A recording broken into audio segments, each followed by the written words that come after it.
తో పాటు ఇప్పుడు బండారు రామ్మోహన్ రావు గారు విశ్లేషకులు ఉన్నారు. మరొక గంగపురం వెంకటరెడ్డి బీజేపీ రాష్ట్ర అధికార ప్రతినిధి ఉన్నారు. రామ్మోహన్ గారు నమస్తే అండి. రాజమౌళి గారు నమస్తే.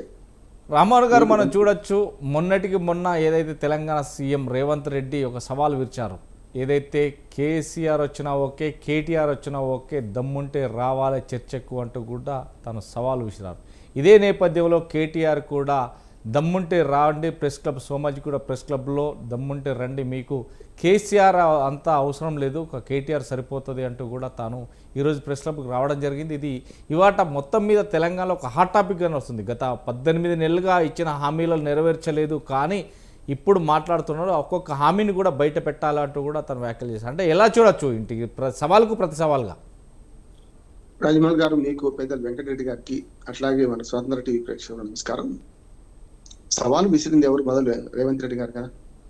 ఒకసారి కొంచెం నేనుగా మన దానిలో వారు పెట్టుకున్న సమావేశం ఏమిటి రాజమౌళి గారు? జై భీమ్, జై బాపు, జై భీమ్, జై సంవిధాన్ కదా. ఆ పెద్ద ఎత్తున ఆయన పిలిచారు. ఎవరిని? మన జాతీయ అధ్యక్షుడు ఖర్గే గారు కూడా వచ్చారు, అందరు వచ్చారు. ఖర్గే గారు స్వయంగా మాట్లాడిన దానిలో పెద్ద బాగా మీటింగ్ ఏదో అదే మాట్లాడారు, దాన్ని తప్పట్టాల్సిన అవసరం లేదు. ఆ మీటింగ్ తర్వాత, ఆ మీటింగ్ లోనే రేవంత్ రెడ్డి గారు మాట్లాడుతూ 60,000 మందికి ఉద్యోగాలు ఇచ్చాం మేము, 60,000కు ఒక్క మనిషి తక్కువ ఉన్నా సరే మీరు ఎల్బీ స్టేడియం లెక్క పెడదాం, లెక్క పెట్టుకోండి అన్నారు కదా. ఇక్కడ ఉన్న సమస్య అంతా ఏమంటున్నానంటే, 60,000 మందిని ఎల్బీ స్టేడియం నిలబెడితే ఒక్కరు తక్కువ లెక్క పెడితే క్షమాపణ చెప్తే కాళ్ళు మొక్క ఏదో అన్నారు, రకరకాలు మాట్లాడారు. కానీ దీన్ని అసెంబ్లీకి రమ్మనంటే బాగుండేది అప్పుడు కూడా, అది కూడా. కానీ అక్కడ అన్న తర్వాత దానికి ప్రతిగా అదే రోజు ఇటు పక్కన మన కేటీఆర్ గారు స్పందించారు. అంటే బస్తీ మీద సవాల్ అనుకుంటున్నారు. అంటే ప్రజా సమస్యలు ప్రస్తావించాల్సిన చట్టసభను పక్కన పెట్టి వాళ్ళు తొడగొట్టడాలు, మీసాలు మెలివేయడాలు, వస్తావా చూసుకుందా రానడం, ఇవన్నీ ప్రజలు చూస్తున్నారు, చాలా ఆశ్రయించుకుంటున్నారు కూడా. నా ఉద్దేశం ఏంటంటే, మొదలైంది ఇక్కడి నుంచి ఒక ముఖ్యమంత్రిగా వారు. అట్లానే మాటలు కూడా కొంచెం మీరుతున్నాయి. ముఖ్యమంత్రి స్థాయికి తగ్గట్టు లేవంటున్నాను నేను. జనరల్ గా వారు కాంగ్రెస్ వాళ్ళు ఏమనుకున్నా సరే కానీ, వాళ్ళకు కూడా నాకు కాంగ్రెస్ మిత్రులు మాట్లాడారు, కొంచెం మా ముఖ్యమంత్రి గారు మాట్లాడలేదు లేదని చెప్పి. మోడీ అయితేంది, కేడీ అయితేంది, ఈ మాటలు కరెక్ట్ కాదు కదా. మనకందరికీ ప్రధానమంత్రి ఏ పార్టీ అయినా, ఆ పార్టీకి నాకు సంబంధం లేదు, కానీ ఏ పార్టీ అయినా ఒక మనిషిని పట్టుకొని అట్లా అనడం కరెక్ట్ కాదు. సరే, వాళ్ళు ప్రస్తావించారు కనుక తన పేరు, కేసీఆర్ పేరు ప్రస్తావించారు, నేనే వెళ్తానని చెప్పి ఆ రోజు ప్రకటించారు. 72 గంటలు టైం ఇస్తాను. కానీ ఇప్పటికీ ప్రజాస్వామ్యాధిగా నేను ఏమంటున్నాను రాజమౌళి గారు, ఈ ప్రజా సమస్యలు చర్చించడానికి అసెంబ్లీ చట్టసభలు వేదిక. దానికి రాకపోవడం, మొదటి నుంచి అంటున్నాను, కేసీఆర్ గారు అయితే అసెంబ్లీకి హాజరు కాకపోవడం, ఏదో 2 సార్లు మొక్కుబడిగా సంతకాలు పెట్టుకోవడం, అట్లా కాకుండా అసెంబ్లీలో చర్చలో పాల్గొనడం, ప్రతిపక్ష నాయకుడిగా ఉండాలంటున్నాడు. అక్కడ జగన్మోహన్ రెడ్డి గారు పోకపోయినా, ఇక్కడ కేసీఆర్ గారు పోకపోయినా అసలు అసెంబ్లీకి రాని వాళ్ళే మళ్ళీ ముఖ్యమంత్రులు అవుతున్నారు, చూస్తున్నాం కదా. అయితే కేసుల్లో ఇరుక్కు జైలు పోయిన వాళ్ళు, లేకపోతే అసెంబ్లీకి రాకుండా, ఇప్పుడు కాదు, ఈ ఆనవాయితీ మొదలైంది, ఇప్పుడు కాదు. డిఎంకే అన్న డిఎంకే నేను చూస్తున్నాం తమిళనాడులో, అట్లాగే మొన్న ఆంధ్రప్రదేశ్ లో 2 ముఖ్యమంత్రులు, అట్లాగే ఇప్పుడు కూడా. అట్లా చూసుకుంటే ఏంటంటే, చట్టసభలు రావడం వాళ్ళ బాధ్యత అంటున్నారు. కేసీఆర్ గారు కూడా కరెక్ట్, చట్టసభలు రాకపోవడం కరెక్ట్ అని అనట్లేదు. చట్టసభలు రావాలి. ఆనాడు ఓడిపోయిన నాడు కూడా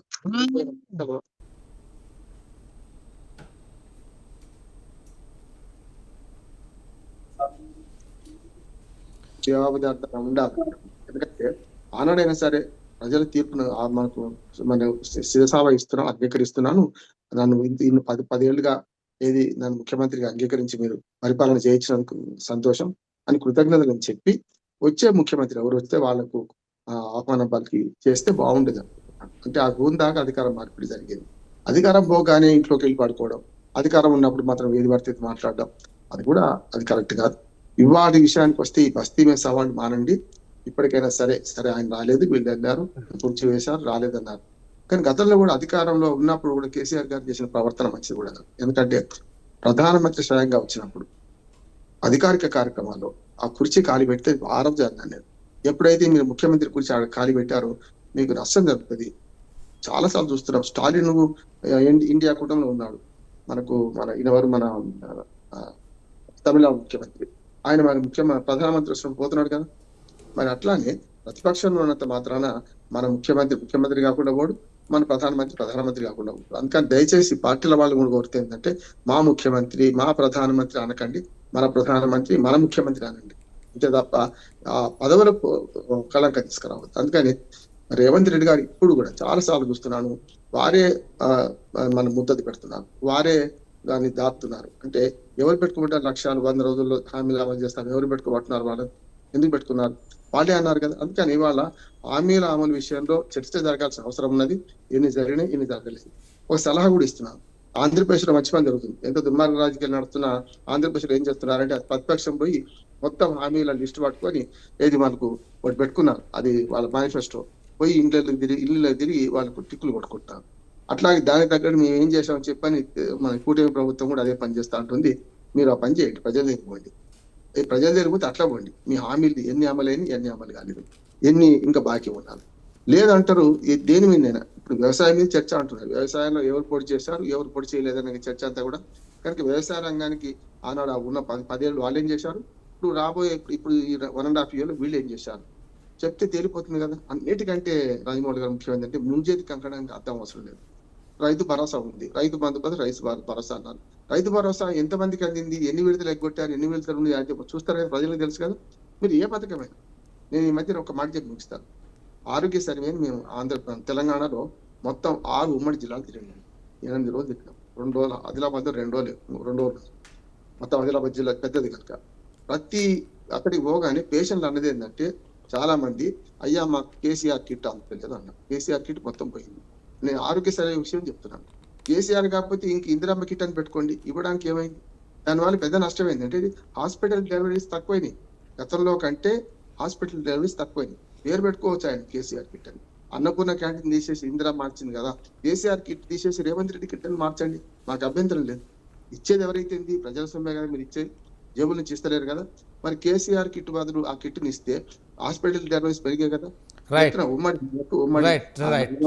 ఒక్క మాట, ఉమ్మడి మెదక్, ఉమ్మడి నల్గొండ, ఉమ్మడి కరీంనగర్, ఉమ్మడి వరంగల్, ఉమ్మడి ఆదిలాబాద్, ఉమ్మడి నిజామాబాద్ 6 జిల్లాలు అంటే ఆల్మోస్ట్ సగం కంటే ఎక్కువ రాష్ట్రం కవర్ చేసి. రామ్మోహన్ గారు, నేను మళ్ళీ మీ దగ్గరికి వస్తా. రైట్, గంగపురం వెంకరెడ్డి గారు చెప్పండి సార్. మనం చూస్తున్నాం మొన్నటికి మొన్న ఏదైతే ఒక సభలో సీఎం రేవంత్ రెడ్డి 60,000 ఉద్యోగాలు ఇచ్చాం మేము వచ్చిన తొలి సంవత్సరంలోనే, ఒక్కటి తక్కువ ఉన్న నేలకు ముక్కు భూమికి రాస్తాను అనే పదంలో తాను వాడాడు. అంటే తాను క్షమాపణ చెప్తానని వాడాడు, ఒక్కటి తక్కువ ఉన్న. కానీ చర్చకు రమ్మని చెప్పేసి తండ్రి కొడుకులు ఇద్దరు కూడా పిలిచారు. ఇదే నేపథ్యంలో 18 నెలలు గడిచినా కానీ కాంగ్రెస్ పార్టీ ఇస్తానన్న హామీలు నెరవేర్చలేదు, దానికి సిద్ధం అంటూ కూడా ఈరోజు కేటీఆర్ ఏదైతే సోమాజిగూడ ప్రెస్ క్లబ్కి వచ్చి బస్తీ మీద సవాల్ అంటూ కూడా సవాల్ ఇస్తారు. అంటే సవాళ్ళ పర్వమేనా, లేకుంటే రాష్ట్రంలో రైతులకు కావచ్చు, లేకుంటే నిరుద్యోగులకు కావచ్చు, లేదంటే ప్రజలకు కావచ్చు సేవ చేయాల్సింది ఏమన్నా ఉందా? దీన్ని ఎలా చూడొచ్చు? ఇప్పుడు రాజమౌళి గారు, లైవ్లో ఉన్నటువంటి పెద్దలు రామ్మోహన్ గారు, రామ్మూర్తి గారికి నమస్తే. మీరు మంచి చర్చ పెట్టారు. ఎందుకంటే ఇవాళ తెలంగాణ రాజకీయాలను చూసినట్టయితే ముఖ్యంగా కాంగ్రెస్ టీఆర్ఎస్ పార్టీల మధ్య జరుగుతున్నటువంటి దిగజారిన పద్ధతి, ఛాలెంజ్లు, పైల్మాన్ కొట్లాటలు, జబ్బలు తెలుసుకోవడము, తొడలు కొట్టుకోవడము, వస్తావా బిడ్డ రా, నీ సంగతి ఏంది, నా ఎంట్రక పీకలేవు, పేగులు మెడ వేసుకొని తిరుగుతా, లాగుల తొండలు వదులుతా, ఇదా అనండి. 2 పార్టీలు 9.5 సంవత్సరాలు ఒక పార్టీ పాలిస్తే 19 మాసాలుగా కాంగ్రెస్ పార్టీ పాలిస్తున్నటువంటి ముఖ్యమంత్రులు, ప్రభుత్వాలు, మంత్రులు మాట్లాడుతున్నటువంటి భాష సిగ్గుండాల వీళ్ళకి. నేను అంటున్నటువంటిది భారతీయ జనతా పార్టీ ప్రశ్నిస్తున్నటువంటిది. మీకు అధికారం తిట్టుకోవడానికి ఇచ్చినారండి వీళ్ళకి? ఒకరినొకరు తిట్టుకోవడానికి ప్రజలు ఎందుకు ఇచ్చారండి అధికారం? మీ ఇంట్లోకి వెళ్ళి సొమ్ము మీ ఇంట్లోకి వెళ్ళి తెచ్చి పెడుతుండ్రా? నేను చేసినా అని చెప్తున్నారు. ఏడకెళ్ళి తెచ్చి చేసిండ్రు? ప్రజల సొమ్మే కదా, ప్రజలు కట్టిన పన్నులే కదా. అవి చేతగాక గత ప్రభుత్వం 9.5 ఏళ్ళుగా ఏం చేసిందో, ఓడిపోయినటువంటి పరిస్థితి లోపల ఆ అసహనంలో నుంచి, ఆ పదవి కాంక్షలో నుంచి, అనుభవించినటువంటి రాచరికంలో నుంచి బయటికి రాలేక వాళ్ళు మాట్లాడుతున్నారు. రాచరికం వచ్చింది కదా అనేటువంటి దానికి ఇంత విఫలమైనటువంటి ఏ ఒక్క స్కీమును కూడా ఇవాళ నేను ఛాలెంజ్ చేస్తున్నాను రాజమౌళి గారు. ఒక్క బస్సులకు సంబంధించి అది కూడా బస్సుల ఫ్రీక్వెన్సీ తగ్గించినారు. బస్సులో పురుషులంతా నిలబడిపోతున్నారు. టికెట్లు తీసుకోలేనటువంటి మహిళలంతా ఎక్కడైనా కూర్చోవచ్చు అన్నారు కాబట్టి, నేను వ్యతిరేకం కాదు కానీ కూర్చోవచ్చు అన్నారు కాబట్టి మహిళలు ఆక్యుపై చేసినటువంటి సందర్భం లోపల ఏ ఒక్క స్కీము స్టాచ్యురేషను పూర్తి స్థాయిలో ఇంప్లిమెంట్ చేసిండ్రా ఈ ప్రభుత్వము? ఆ ప్రభుత్వం ఏం చేసిందో ఇవాళ మన కేటీఆర్ గారు మాట్లాడితే నవ్వొస్తుంది. మేము అన్ని ఉద్యోగాలు ఫిలప్ చేసినాం. మీరేం ఉద్యోగాలు ఫిలప్ చేసినారు? ఉద్యోగాల మీద పోరాటం చేసింది కోదండరామ్ గారి నాయకత్వంలో మేము కదా. ఒక సభ పెట్టడానికి మీకు అవకాశం లేదు. అరెస్ట్ చేసింది కదా కోదండరామ్ గారిని ఆ రోజున. మీరు రాత్రికి రాత్రి అరెస్ట్ చేసి పోలీస్ స్టేషన్లు 10 పోలీస్ స్టేషన్లు తిప్పినారు కదా. కొలువులకై కొట్లాట అనే కార్యక్రమం మేము సరూనగర్ కార్యక్రమంలో పెడితే హైకోర్టుకు ఆర్డర్ తెచ్చుకుంటే కూడా మీరు చేసింది ఏంది? మీరు చెప్పింది ఏంది? అక్కడక్కడ కొన్ని ఉద్యోగాలు ఫిలప్ చేసినారు, మీరు చేయలే. మీరు చేయనటువంటి పనులన్నీ కూడా వీళ్ళు చేయలే. 60,000 ఉద్యోగాలని గత ప్రభుత్వం ఇచ్చినటువంటి నోటిఫికేషన్లు ఫిలప్ చేసినటువంటి సందర్భం ఉంది. కాబట్టి ఒక్క ఉద్యోగమైనా తక్కువైనా అనే మాటలు చెప్తున్నారు వాళ్ళు. ఇక లెక్క పెట్టాలా? ఏం మాటలండి? అంటే ఉద్యోగాలు వచ్చినటువంటి అందరిని పరేడ్ చేయిస్తారా? ఎల్బీ స్టేడియంలో ఒకటి తక్కువైతే ఎవరు ఏంది మీరు చేస్తున్నటువంటిది? ఇవాళ కేటీఆర్ గారు మాట్లాడితే వస్తుంది. ఫీజు రీంబర్స్మెంట్ పెండింగ్ పెట్టినారు. మీరే కదా పెట్టింది 1,000 కోట్ల రూపాయలు ఫీజు రీంబర్స్మెంట్. పిల్లల ఇప్పటికీ అదే మీరు చేస్తున్న పాలనని కొనసాగింపుగా, వారసత్వ పాలనగా, అవినీతి పాలనగా, అహంభావ పాలనగా, ఆధిపత్య పాలనగా బీఆర్ఎస్ అనుసరించిన విధానే కాంగ్రెస్ అనుసరిస్తుంది తప్ప కొత్తగా ఏం లేదు ఇక్కడ. ఏ కొత్తది ఉందో చెప్పమనండి.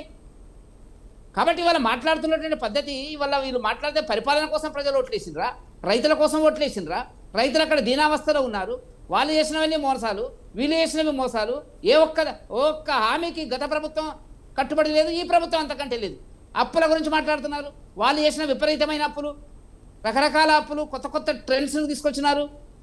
కాళేశ్వరం కార్పొరేషన్ అంటారు, ఇక్కడ సీతారామ ప్రాజెక్టు కార్పొరేషన్ అంటారు, మిషన్ భగీరథ కార్పొరేషన్ అంటారు, పాలమూరు రంగారెడ్డి కార్పొరేషన్. కొత్తవి ఆర్థిక శాస్త్రంలో రాష్ట్ర ప్రభుత్వాలు అనుసరిస్తున్నటువంటి దిగజారిన ఆర్థిక సంక్షోభంలో కనుక్కున్నటువంటి కొత్త పంత అని చెప్పిన ఆరోపణ. ఇంతకుముందు లేదండి. 15-20 సంవత్సరాల కింద ఈ కార్పొరేషన్ల ద్వారా రుణాలు సేకరించేటువంటి పద్ధతి లేదు. బడ్జెట్ ఎంత, ఆదాయాలు ఎంత, చేయవలసిన పనులు ఏమిటి అనేటువంటిది. ఇవాళ ఏంటంటే ఊహాజనితమైన హామీలనిచ్చి, ఊహాజనితమైన సంక్షేమ కార్యక్రమాలను ప్రజల ముందు పెట్టి, మేము ఆయన 10,000 ఇస్తా అన్నాడు కదా రైతు బంధు, మేము 15,000 ఇస్తాం. తర్వాత ఎనిక్కిరా రైతు కూలీలకు మేము 12,000 ఇస్తాం. కాబట్టి వెనుకగొట్టు 3,000 4,000 ఇస్తాం. 3,000 ఉన్నటువంటి మహిళా ఆసరా పెన్షన్లను మేము 4,000 ఇస్తామన్నారు, ఇయ్యలేదు. మహిళలకు 2,500 అన్నారు, ఇయ్యలేదు. స్కూటీలు అన్నారు, కాలేజీ పిల్లలకు లేదు. ఉద్యోగాలు 2 లక్షల ఉద్యోగాలు ఒక సంవత్సర కాలంలో మేము ఫిలప్ చేస్తామని కాంగ్రెస్ ఇచ్చినటువంటి మేనిఫెస్టోలో 42 పేజీల మేనిఫెస్టో నా దగ్గర ఉంది. ఏం చేసిండ్రో అని అడుగుతున్నాను. వాళ్ళు చేసింది ఇంతే. దొందు అధికారంలో ఉండాలా, అధికారం చెలాయించాలా, ఆస్తులు సంపాదించాలా, అవినీతి చేయాలా అనేటువంటిది బీఆర్ఎస్ విధానాన్ని కొనసాగింపుగా చేస్తున్నాడు. ఇంత జరుగుతుంటే అనేక ఆరోపణల మీద ఎంక్వైరీ చేసినారు రేవంత్ రెడ్డి గారు. ఒక్క రిపోర్టు బయటికి రాలే. నేను అడుగుతున్నాను సూటిగా, ఇవాళ స్వతంత్ర టీవీ సాక్షిగా నేను అడుగుతున్నటువంటిది ఏంటంటే, కేటీఆర్ ఈ కార్ రేసింగ్లో నిర్దోష కాదా చెప్పండి, దోష కాదా చెప్పండి. ఎందుకంటే అక్కడ ఉన్నది ఒక అరగంట ఇంటర్వ్యూనండి. అక్కడ ఆయన ఇచ్చి నేను పేమెంట్ చేసిన అంటున్నాడు, నేనే ఆర్డర్ ఇచ్చిన అంటున్నాడు. అరవింద్ కుమార్ గారు మళ్ళీ వచ్చి ఆయన చెప్తే నేను చేసిన అంటున్నాడు. క్యాబినెట్ అప్రూవల్ లేదు. ఫారిన్ ఎక్స్చేంజ్ రెగ్యులేషన్ యాక్ట్ అంతా కూడా తుంగలో దొక్కినారు. డబ్బులను క్యాబినెట్ మినిస్టర్ తీసుకోవచ్చా? అంత డబ్బు చెల్లించడానికి క్యాబినెట్ మినిస్టర్కు హక్కు ఉందా లేదా? లేదు నా దృష్టిలో. క్యాబినెట్కి పోవాలా? వీళ్ళు చేసిన నాటకాలు ఏంటండి? డ్రామా, పెద్ద డ్రామా తెలంగాణ ప్రజలకు చూపిస్తున్నారు. సంచలనాత్మక కాంగ్రెస్ బీఆర్ఎస్ వినోదభరిత చిత్రము అనేటువంటిది మనకు కనపడుతున్నటువంటి ఒక అంశం కింద మనం తీసుకోవాల్సినటువంటి అవసరం ఉందని చెప్పి నేను భావిస్తున్నాను. మీరు తొడగొట్టడం ఏంటండి? సోమాజ్ కూడా ప్రెస్ క్లబ్ ఎందుకండి? ఆయన అసెంబ్లీ ఎందుకు పెట్టాడండి? డేటు చెప్పు, మా స్పీకర్కు లెటర్ రాయి, లెటర్ రాస్తే మేము వస్తాము. ఏందండి మీ తమాషా? ఇది తమాషా నడుస్తుందా తెలంగాణలో? డ్రామా నడుస్తుందా తెలంగాణలో? పెట్టు, అసెంబ్లీ పెట్టు, చర్చ పెట్టు, నువ్వు పెట్టు. ఆయన ఎట్లా రాడని తెలుసు. రండి అని రేపు సోమాజి కూడా ప్రెస్ ఈయన బయలుదేరుతాడు కేటీఆర్ గారు. అక్కడ ఆయన రాడని తెలుసు, పారిపోయాడని తెలుసు. ఇదానండి వీధి రౌడీల పద్ధతి లోపల ఇవాళ 2 పార్టీలు చేస్తున్నటువంటి నాటకాలను ప్రజలు పరిశీలిస్తున్నారు. తప్పకుండా రెండింటికి ఇప్పుడు ఒక్కటి రాజమౌళి గారు, గత ప్రభుత్వం అనేక అక్రమాలు చేసిందని ఇప్పుడున్న ప్రభుత్వం చెప్తుంది. నేను అంటున్నాను, ముఖ్యమంత్రి గారు చెప్తున్నారు. ఆయన అక్రమాలు చేసిన ఇద్దరు పరిపాలన చేసినటువంటి వాళ్ళు ఒకరు, పరిపాలన చేస్తున్నటువంటి వాళ్ళు ఒకరు. ఈ 2 కూడా జరుగుతున్నారు. ఒకరి మీద ఒకరు ఆరోపణలు చేసుకుంటున్నారు. వాస్తవాలు కావా? భారతీయ జనతా పార్టీ భావించినట్టుగా గత ప్రభుత్వం చేసిన అక్రమాలు ఉన్నాయి, ఈ ప్రభుత్వం చేస్తున్నటువంటి అక్రమాలు ఉన్నాయి. ఒకరి మీద ఒకరు దొంగలు. నువ్వు 2 మర్డర్లు చేసినావంటే నేను 3 మర్డర్లు చేసిన, కాదు నేను 4 చేసిన అంటే 5 చేసినావు నువ్వు అనేటువంటి పద్ధతి. ఇదానే పరిపాలన అంటే? రోడ్ల మీద ఉంటుందండి పరిపాలన అంటే. రైట్. వెంకరెడ్డి గారు, నేను మళ్ళీ మీ దగ్గరకు వస్తా. మనతో పాటు డిబేట్లో షాముల్ కార్తిక్ గారు, అదేవిధంగా కాంగ్రెస్ రాష్ట్ర నాయకులు మన స్టూడియోలో ఉన్నారు. అదేవిధంగా బొమ్మెర రామ్మూర్తి గారు కూడా, బీఆర్ఎస్ రాష్ట్ర నాయకులు గారు కూడా జాయిన్ అయ్యారు. ముందుగా రామ్మూర్తి గారు వినబడుతుందా? రామూర్తి గారు, నా వాయిస్ వినబడుతుందా మీకు? వినబడుతుంది. నేను వాస్తవానికి ఒక దగ్గర ఉన్నా, ఇక మీకు తప్పని పరిస్థితిలో లైవ్ లో వచ్చాను. Yeah. చెప్పండి, అడగండి. Yes.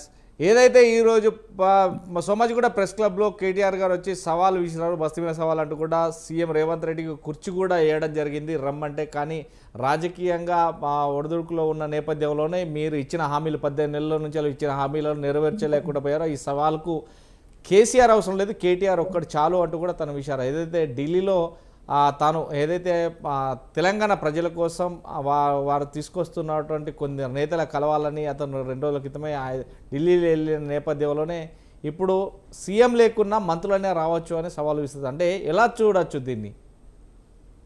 అంటే ఈ ప్రభుత్వం వచ్చి 18 నెలలు దాటింది. ఇచ్చిన ఏ ఒక్క హామీని నెరవేర్చకుండా నవ్విపోదురుగాక నాకింటి సిగ్గు అన్నట్టు ప్రవర్తిస్తున్నారు కాంగ్రెస్ ప్రభుత్వం. దానికి తోడు ఇంకా అబద్ధాలనే వల్ల వేసుకుంటూ ఇంకా అబద్ధాల పునాదుల మీద ఈ రాష్ట్రాన్ని నడిపిద్దాము అంటే ప్రజలు చూస్తూ ఊరుకోరు. ముఖ్యంగా ప్రతిపక్షంలో ఉన్న బీఆర్ఎస్ పార్టీ చూస్తూ ఊరుకోదు. ముఖ్యంగా ఆయన ఏమన్నాడు, రేవంత్ రెడ్డి అనేటోడు సవాల్ ఇసిరిండు. మీకు దమ్ము ఉంటే, ధైర్యం ఉంటే కేటీఆర్ గారు కానీ కేసీఆర్ గారు కానీ సవాలు విసురుతున్నారు, రండి, రైతులకు ఎవరు న్యాయం చేసిండ్రు, ఎవరు అన్యాయం చేసిండ్రు అని ఆయనే గోక్కున్నాడు. కొరువితోటి గోక్కున్నాడు. మరి సవాల్ ఇచ్చిన వారు ఆయన ఏ స్థాయిలో ఉన్నా ఎక్కడున్నా రావాలి కదా. సరే, కేటీఆర్ గారు ఆ టైంలో ఇక్కడ లేరు, ఫారంలో ఉన్నారు, వచ్చాడు, స్వీకరించాడు, టైం ఇచ్చాడు. మీకు చదువు రాకుంటే ఇంకేమైనా తెలుసుకోవాలనుకుంటే తెలుసుకొని రండి అన్నాడు. మరి వాళ్ళు రాకున్నా ఆయన తరపు నుండి మంత్రులను, ఎమ్మెల్యేలను, వాళ్ళ ప్రతినిధులను ఎవరినైనా పంపించచ్చు కదా. చర్చ కదా జరిగేది. మేమేమో దొంగసాటున అడుగుతలేదు కదా. ప్రెస్ క్లబ్ సాక్షిగా, విలేకరుల సాక్షిగా ఎవరు ఈ రాష్ట్ర ప్రజలకు అన్యాయం చేసినారు, ఎవరు మాయ మాటలు చెప్పి అధికారంలోకి వచ్చిండ్రు, ఎవరు ఒడ్డెక్కేదాకా ఓడమల్లయ్య, ఒడ్డెక్కినాక బోడమల్లయ్య అని ఇప్పుడు తెడ్డు చూపెడుతున్నారు అనేది క్లియర్ గా ప్రజల ముందే పెట్టడం రమ్మని కేటీఆర్ గారు సవాల్ ఇచ్చినారు. ఆయన నిజంగా కూడా ఎప్పుడు కూడా రేవంత్ రెడ్డి అనేటోడు ప్రజలని మోసం చేస్తూ ఇచ్చిన ఎప్పుడు కూడా ఇట్లనే సవాళ్ళు చాలాసార్లు ఇసిరిండు. కొడంగల్లో ఓడిపోతే నేను రాజకీయ సన్యాసం అన్నాడు. అంతకుముందు హైదరాబాద్ లో వాళ్ళు గెలిస్తే రాజకీయ సన్యాసం అన్నాడు. అన్ని అబద్ధాలతోటి ఈ రాష్ట్రాన్ని నడిపియాలని చూస్తున్నాడు రేవంత్ రెడ్డి గారు. దీనికి తానే అంటే తందానే అనేది BJP party. BJP Congress party ఇద్దరు తోడు దొంగలై తెలంగాణ ప్రజలకు రావాల్సిన హక్కులు కానీ, రావాల్సిన అభివృద్ధి కానీ, రావాల్సిన నిధులు కానీ ఏమి రాకున్నా వీళ్ళు అడగరు, వాళ్ళు వాళ్ళు ఇవ్వరు, వాళ్ళు ఇచ్చే పరిస్థితిలో లేరు. ఇప్పటికి 10 ఏళ్ల నుండి కేసీఆర్ గారు కొట్లాడి భారతదేశంలోనే అన్ని రంగాలలో తెలంగాణను నెంబర్ 1 స్థానంలో ఉంచితే ఈ 18 నెలల్లో అన్ని రంగాలు కుదేలైపోతున్నాయి. ఏ ఒక్క వర్గం కూడా హ్యాపీగా ఉన్న దాఖలు లేరు. మీరు ఎవరినైనా తీసుకోండి, మీరు మేము అడుగుతుంటే కనీసం మాకు సపోర్ట్ చేయాల్సింది పోయి, సరే వాళ్ళు మాకు సపోర్ట్ చేయకుండా పర్వాలే, వాళ్ళని అడగాలి కదా. బీజేపీ వాళ్ళు అడగరు. అయ్యా మరి నువ్వు ఇచ్చినావు కదా, అటు ఆంధ్రలో 4,000 రూపాయలు పెన్షన్ పెంచుతామని వచ్చిన రోజే వెంటనే ఫస్ట్ సంతకమే పెట్టాడు, మరి నువ్వెందుకు పెట్టలేదని అడిగే దమ్ము బీజేపీ వాళ్ళకు లేదు. మేము అడుగుతుంటే ఆగా ఇంకా టైం ఇద్దాం అని ఇట్లా నాన్సుడి ధోరణిలో వీళ్ళిద్దరు తానే అంటే తందాన, నువ్వు ఏడ్చినట్టు చేయి, నేను కొట్టినట్టు చేస్తా అని బీజేపీ కాంగ్రెస్ పార్టీలు తెలంగాణ ప్రజలను వంచిస్తున్నాయి, మోసం చేస్తున్నాయి. కాబట్టే బీఆర్ఎస్ పార్టీగా ఈ ప్రజలకు కోల్పోతున్న హక్కుల్ని, ఈ ప్రజలకు హామీ ఇచ్చి తప్పించుకొని తిరుగుతున్న బీజేపీ కాంగ్రెస్ పార్టీని నిలదీయాల్సిన బాధ్యత మా ప్రతిపక్షంలో మాకున్నది. కాబట్టే నిలదీస్తున్నాం, ఖచ్చితంగా అడుగుతాం. మేము అడుగుతున్నాం కాబట్టి కొన్నైనా 50% అయినా రైతులకు రుణమాఫీ అయిందంటే అది కేసీఆర్ గారు, కేటీఆర్ గారు, హరీష్ రావు గారు నాయకులు అడగడం వల్లనే ఆయన చేయగలుగుతున్నారు. కాబట్టి భరోసా 3 సార్లు ఎగ్గొట్టారు, రైతు భరోసా ఒక్కసారి ఇచ్చారు. అది కూడా ఎంతమందికి ఇచ్చిండ్రు, ఎన్ని ఎకరాల లోపు ఇచ్చిండ్రు, ఇప్పటి వరకు క్లారిటీ లేదు. అంటే ఏది మహిళలకు ఇస్తానన్న 2,500 ఇయ్యరు, విద్యార్థులకు 2 లక్షల ఉద్యోగాలు ఇచ్చినామని ఈ సంవత్సరమే దాదాపు 60,000 ఉద్యోగాలు ఇచ్చినామని నిస్సిగ్గుగా ఇంత ఒక ముఖ్యమంత్రి స్థాయిలో ఉండి ఇలా మాట్లాడితే ఎలా? ఆయన అంటాడు 60,000 ఉద్యోగాలు ఇచ్చినంటాడు. ఎక్కడిచ్చారు? మేము వేసిన 5,000 ఉద్యోగాలు టీచర్లు కలుపుకొని 6,000 కలిపి 11,000 టీచర్ ఉద్యోగాలు చేశారు. ఇవి తప్ప మొత్తం మేము నోటిఫికేషన్ ఇచ్చినాం, మేము ఎగ్జామ్ పెట్టినాం, మేము రిజల్ట్ ఇచ్చినాం, వాటికి నియామక పత్రాలు ఇచ్చి మేము ఇచ్చినామని మందికి పుట్టిన బిడ్డల్ని మా బిడ్డలని ముద్దాడే ఈ కాంగ్రెస్ తత్వాన్ని ప్రజలు అర్థం చేసుకున్నారు. ప్రజలు ఇప్పుడు గోసపడుతున్నారు. ప్రజలు ఏమనుకుంటున్నారు? అయ్యా మేము అనుకున్నాం 4,000 వస్తుందని ఓటేసినాం, లేదా 2,500 వస్తుందని ఓటేసినాం, స్కూటీలు వస్తాయని ఓటేసినాం, లేదా 2 లక్షల ఉద్యోగాలు ఇస్తారు, మాకు ఏజీ అయిపోతుంది ఇస్తాడేమో అని ఓటేసినామని నిరుద్యోగులు అంటున్నారు. కాబట్టి ఏ ఒక్క వర్గం కూడా సాటిస్ఫాక్షన్ లేదు. కాబట్టి అన్ని వర్గాలు వీళ్ళకు కర్రు కాల్చి ఓత పెట్టడానికి రెడీగా ఉన్నారు. అందుకే స్థానిక ఎన్నికలు అంటే భయం. ఏది విరగలుగుతాడు, బారెడు మాటలు చెప్తాడు. కేసీఆర్ గారు తెలంగాణను సాధించిన కేసీఆర్ గారు 10 సంవత్సరాలు ఈ తెలంగాణ రాష్ట్రాన్ని అగ్రగామిగా ఉంచిన ఒక గొప్ప నాయకుని పట్టుకొని ఇష్టం వచ్చినట్టు నోటికి ఎంత వస్తే అంత మాట్లాడుతూ ఉంటారు. వాళ్ళు వేరే టీవీలలో ఇష్టం వచ్చినట్టు తంబేలు పెట్టి అలా బ్లేమ్ చేస్తున్నారు. కాబట్టి ఇక మేము చూస్తూ ఊరుకోము. అది ఎవడైనా కానీ తెలంగాణ అస్తిత్వాన్ని కాపాడిన పెద్దలు వీళ్ళు, తెలంగాణ రాష్ట్రాన్ని తెచ్చిన యోధులు వీళ్ళు, తెలంగాణ రాష్ట్రాన్ని అభివృద్ధి చేసిన పెద్దలు వీరు. కాబట్టి వీళ్ళని కనుక ఎవరైనా అన్నా కనుక మా పార్టీని కానీ మా పార్టీ నాయకులను కానీ ఎవరన్నా మీరు మంచిగా రాసుకోండి, రాండి, వ్యాపారాలు చేసుకోండి, మంచిగా బతకండి. ఎవరిని కూడా ఒక్క మాట మేము ఆంధ్ర వాళ్ళని కానీ, ఆంధ్ర నుంచి వచ్చిన వ్యాపారస్తులు కానీ, ఆంధ్రలో ఉన్న రాజకీయ నాయకులు కానీ ఎప్పుడు కూడా బీఆర్ఎస్ పార్టీ ఒక్క మాట అనలే. కానీ మమ్మల్ని రెచ్చగొడుతున్నారు, మా ఆత్మగౌరవాన్ని దెబ్బతీస్తున్నారు. మమ్మల్ని మేము ఏదో పోనీ వాళ్ళు అధికారంలోకి వచ్చిండ్రు, ఇకనైనా ప్రజల్ని గురించి ఆలోచిస్తారు, ప్రజలకు మంచి చేస్తారని ఆలోచించారు. కానీ ఎక్కడ కూడా ప్రజలకు మంచి చేయకపోగా బీఆర్ఎస్ పార్టీ మీద లేనిపోని నిందలేసి గుడ్డగాల్చి మీదేసే ప్రయత్నం, ఒక ఎలాంటి ఆధారాలు లేకుండా ఇష్టం వచ్చినట్టు మాట్లాడే ఈ తత్వాన్ని ఖచ్చితంగా మేము జీర్ణించుకోలేకపోతున్నాం. ఖచ్చితంగా తిరగబడతాం, అడుగుతాం.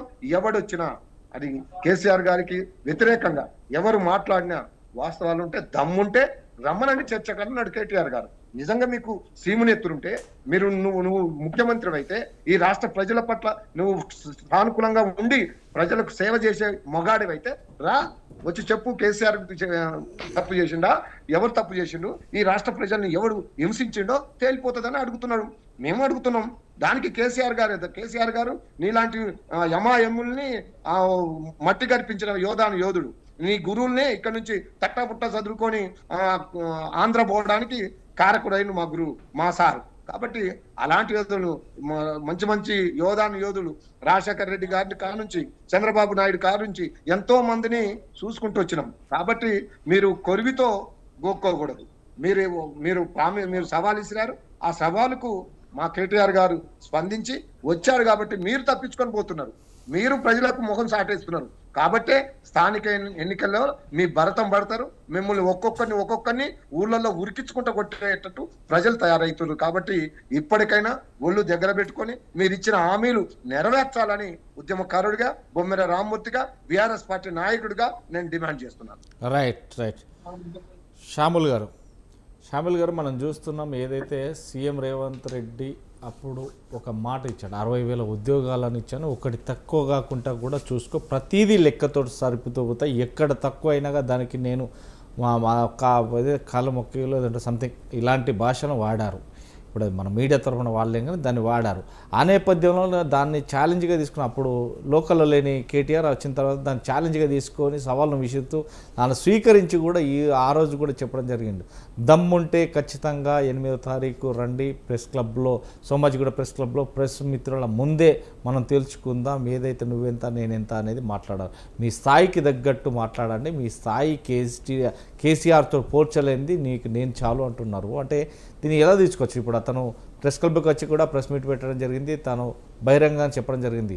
ఇక్కడ కనీసానికి సీఎం రేవంత్ రెడ్డి సవాలు స్వీకరించి వస్తే లేకుండా వెళ్ళిపోయాడు, కానీ అతను లేకపోయినా ఒక మంత్రి అన్నా రావాల్సింది, రైతులకు సంబంధించి కావచ్చు, లేకుంటే వేరే ఏ ఒక్క మంత్రి కూడా రాలేని పరిస్థితి ఉంది. అంటే మాటలు మాత్రమే చెప్తారు అనేది ఉంటుంది. అంటే దీన్ని ఎలా తీసుకోవచ్చు?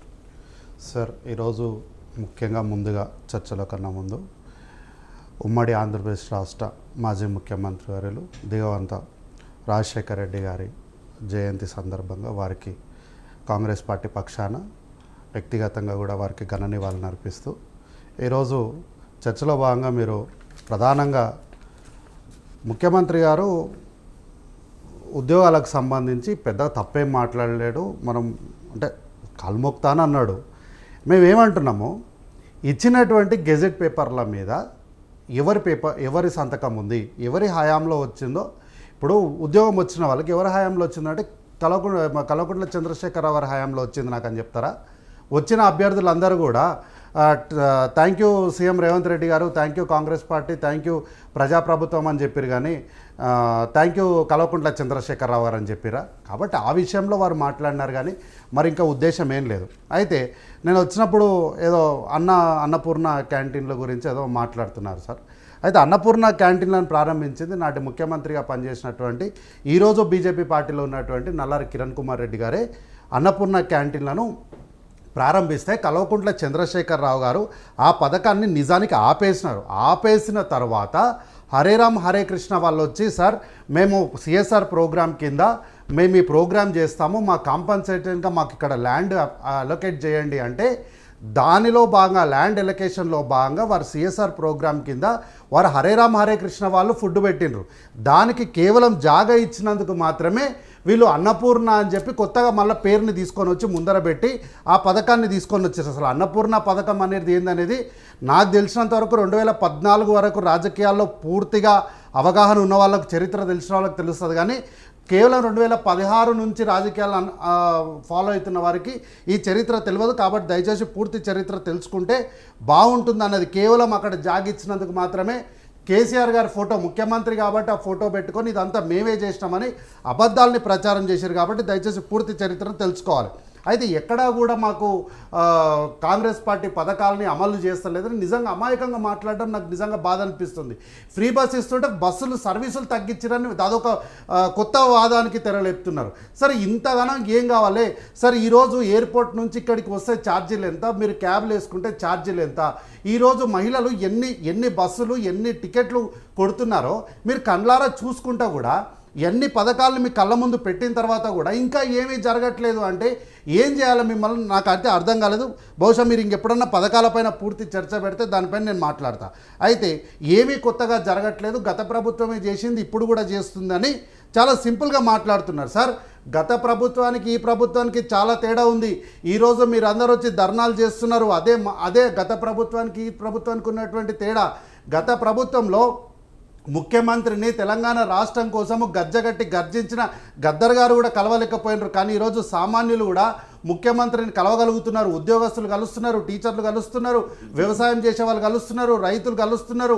ఇట్లా అనేకమైనటువంటి వ్యక్తులు, వ్యవస్థలు కూడా ఈరోజు ముఖ్యమంత్రి గారు నేరుగా కూర్చొని రివ్యూలో కూర్చొని వారితో కలిసి కూర్చొని మంత్రులు కానీ శాసనసభ్యులు కానీ వీళ్ళందరూ కూడా నేరుగా ప్రజల్లోకి మమేకమవుతున్నారు. సార్, ఎక్కడైనా ఇంత ప్రమాదం జరిగితే గతంలో ముఖ్యమంత్రి కనీసం స్పందించకపోవు, కానీ ఈరోజు ముఖ్యమంత్రి స్థాయి వ్యక్తులే అధికారులను, మంత్రులను, సహచార మంత్రులను అందరిని వేసుకొని ప్రమాద స్థలికి వచ్చి ఆ ప్రమాద తీవ్రతను పూర్తిగా అంచనా వేసి బాధితులకు నష్టపరిహారాలు ఇవ్వడానికి ముందుకొచ్చి ఇదంతా మాట్లాడుతున్నారు. అయితే కార్ రేసు గురించి కానీ కాళేశ్వరం గురించి కానీ సార్ మీకు దయచేసి అంటే ఈ వేదికపై నుంచి చెప్తున్నా, ఎక్కడ కూడా మీకు ఎటువంటి అనుమానాలు ఏం లేవు. ఖచ్చితంగా ఆ సమయం వచ్చినప్పుడు, విచారణ పూర్తయినప్పుడు ప్రజల ముందు కోర్టు ద్వారా ఖచ్చితంగా ప్రజల ముందు దోషులుగా నిలబెడతాం.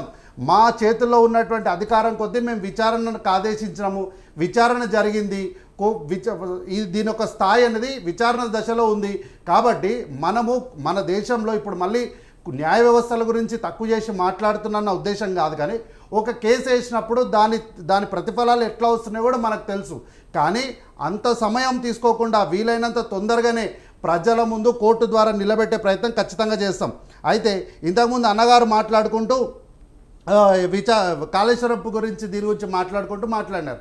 అయితే సార్, కాళేశ్వరము మేమైతే అవినీతి జరిగిందని చెప్పినారు, కానీ మీ నాయకులు కేంద్రంలో మంత్రివర్గులు అయినటువంటి అమిత్ షా గారు, ప్రధానమంత్రి మోదీ గారు వచ్చి అది ఏటీఎం అన్నారు కదా, దానికి ఎవరో ఎందుకు మీరే ఒక విచారణ సంస్థను ఏర్పాటు చేసి మీ చేతుల్లో ఉన్నటువంటి అనేకమైనటువంటి విచారణ సంస్థల ద్వారా ఒక ఎంక్వైరీని వేయమని విజ్ఞప్తిగానే అడుగుతున్నా నేను.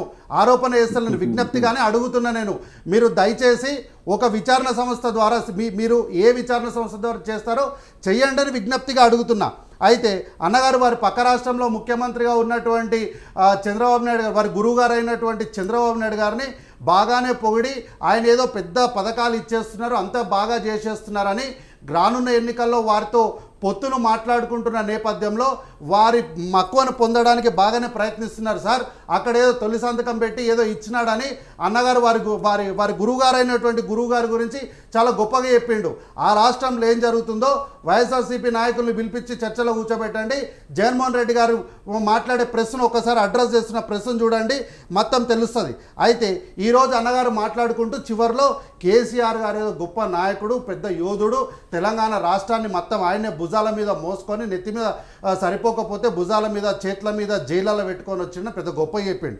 అయితే నిన్నగాక మొన్న అందరూ అంటే దాదాపు ఈ తరం ఉన్నటువంటి నాయకులు అందరూ కూడా నిజంగానే తెలంగాణను తీసుకొచ్చింది కల్వకుంట్ల చంద్రశేఖరరావు అని అనుకుంటున్నారు. అయితే సార్ ఇది ఆధారం, ఇది కోర్టుకు కల్వకుంట్ల చంద్రశేఖరరావు గారు సమర్పించినటువంటి కాగితం. ఇది ఏంటి? High court stays legal proceedings against KCR in rail roko case. ఏంటి? రైల్ రోకో కేసులో మీరు తెలంగాణ ఉద్యమం కోసము చేసినటువంటి తాలూకు ఒక కేసు ఆర్పిఎఫ్ వాళ్ళు పెట్టిండ్రు. ఆ ఆర్పిఎఫ్ వాళ్ళు కేసు పెట్టినప్పుడు నిజంగా ఉద్యమకారుడు, నేను ఉద్యమకారుల గురించే మాట్లాడతాను, ఉద్యమ నాయకుల గురించి మాట్లాడతలేను, ఉద్యమకారుడు అనేటోడు ఎవడైనా సరే ఎస్ ఆ రోజు తెలంగాణ రాష్ట్ర ఆవిర్భావం కోసము మేము ఈ ఉద్యమం చేసినాము కాబట్టి ఈ ఉద్యమం తాలూకు కేసులు ఎదుర్కోవడానికి మేము సిద్ధంగా ఉన్నాం, మేమే చేసినాము, ఈ ఉద్యమం మాదే, ఈ తెలంగాణ రాష్ట్ర ఆవిర్భావం జరిగింది మా వల్లనే ధైర్యంగా చెప్తారు ఏ ఉద్యమకారుడైనా. ఒక ఉద్యమకారుడే ఇంత చెప్పినప్పుడు ఒక ఉద్యమ నాయకుడు ఎన్ని చెప్పాలి, ఎంత ధైర్యంగా ఒక కేసును ఎదుర్కోవాలి. అట్లాంటి సందర్భంలో ఆఫ్టర్ ఆల్ ఒక RPF case, rail roko case విషయంలో ఏం చెప్పినారండి వార్తాపత్రికలు? ప్రధానంగా A Prabhakar Rao appearing on behalf of Chandrashekar Rao contended that during the separation movement the call was given by Telangana joint action committee TJSC not by Kalvakuntla Chandrashekar Rao. ఉద్యమం కాల్స్ ఇచ్చింది తెలంగాణ జాయింట్ యాక్షన్ కమిటీ. అంటే professor Jayashankar గారు ఇచ్చిర్రు, అంటే అన్ని రాజకీయ పక్షాలు ఇచ్చినాయి, అంటే విద్యార్థులు, నిరుద్యోగులు, సబ్బండ వర్గాలు ఈ ఉద్యమం చేస్తే తెలంగాణ రాష్ట్రం వచ్చింది. కానీ ఏ ఒక్క కల్వకుంట్ల చంద్రశేఖర్ రావు గారు ఉద్యమం చేసిండని దయచేసి తెలంగాణ ప్రజల్ని, నేటి యువతను తప్పుదో పట్టించింది వ్యవస్థ చాలు సార్. ఇంకా మీరు తప్పుదో పట్టిస్తే ఇంకా మేము ఆధారాలతో సహా చూపిస్తాం. మీరు ఇంకా ఇదే అబద్ధాలని కనుక ప్రచారం చేస్తే పార్లమెంట్లో బిల్లు పెట్టినప్పుడు కల్వకుంట్ల చంద్రశేఖరరావు గారు తన అధికారికమైనటువంటి అపార్ట్మెంట్లో కూర్చొని ఏం చేసిండు, ఎట్లా భయపడ్డాడు, ఎంతమందికి ఫోన్లు చేసి తెలంగాణ బిల్లు పాస్ అవ్వకుండా అడ్డుకోండి అని ఎవరెవరితో మాట్లాడిండో పూర్తి ఆధారాలతో ప్రజల ముందు పెడితే మీకున్న గౌరవం, ఇజ్జత్ కూడా పోతుంది. అయితే మేము ఆంధ్ర వాళ్ళని ఇక్కడ వ్యాపారాలు చేసుకోమన్నాము, మేము ఆంధ్ర వాళ్ళని ఇక్కడ బతకమన్నామని ఈరోజు బీఆర్ఎస్ పార్టీ నాయకులు చెప్తున్నారు. మరి వాళ్ళు ఇక్కడ వచ్చి వ్యాపారాలు చేసుకొని, ఇక్కడొచ్చి ఉద్యోగాలు చేసుకొని, ఇక్కడొచ్చి అంతా వాళ్ళు ఉన్నప్పుడు తెలంగాణ రాష్ట్రం కావాలని ఎందుకు కోరుకున్నాం సార్ మనము? ఈ రోజేదో మేము కడుపులో పెట్టుకొని చూసుకుంటున్నాం అంటారు. అరే అరకెపూడి గాంధీ గారిని అరే అరకెపూడి గాంధీ, అరే ఆంధ్రోడా, అరే బతకని ఇంకా వచ్చినోడా అన్నది ఎవరు సార్? ఎవడాడు అన్నోడు? అన్నోనికి మరి దిమాకు ఉందా లేదా? మరి అన్నోడిని మీరు ఎట్లా పెంచి పోషిస్తున్నారు అని ఈరోజు సూటిగా ప్రశ్న వేస్తున్నా.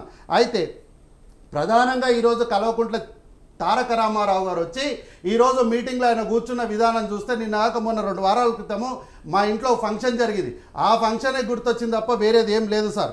అయితే వీళ్ళ హయాం మొత్తంలా, in the regime of KCR మొత్తంలా వీళ్ళు విడుదల చేసింది ఎంత సార్?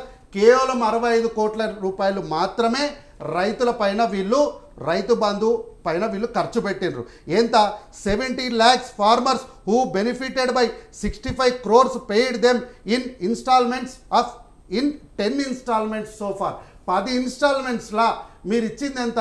కేవలం 65 కోట్లు మాత్రం. అంటే ఇన్నాన్ యావరేజ్గా 5,500 సబ్జెక్టు కరెక్షన్ 5,500 చిల్లర కోట్లు మాత్రమే. కానీ రేవంత్ రెడ్డి గారు 18 నెలల్లో మీరు ఎంతేసిరు అంటారు.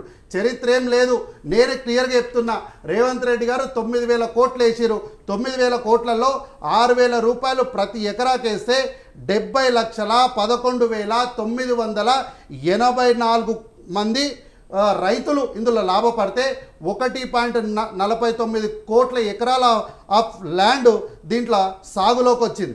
అయితే ఇదొక్కటే కాదు, మేము 2 లక్షల రూపాయల రైతు రుణమాఫీని మాఫీ చేసినప్పుడు 25 లక్షల farmers at total cost of 21,000 crores. ఇది మా యొక్క చరిత్ర. 13,800 క్రోర్స్ ఆఫ్ కోట్ల రూపాయలను రైతు భరోసా మీద పెట్టినాం. 1,119 కోట్ల రూపాయలని ప్యాడీ మీద బోనస్గా ఇచ్చినాము.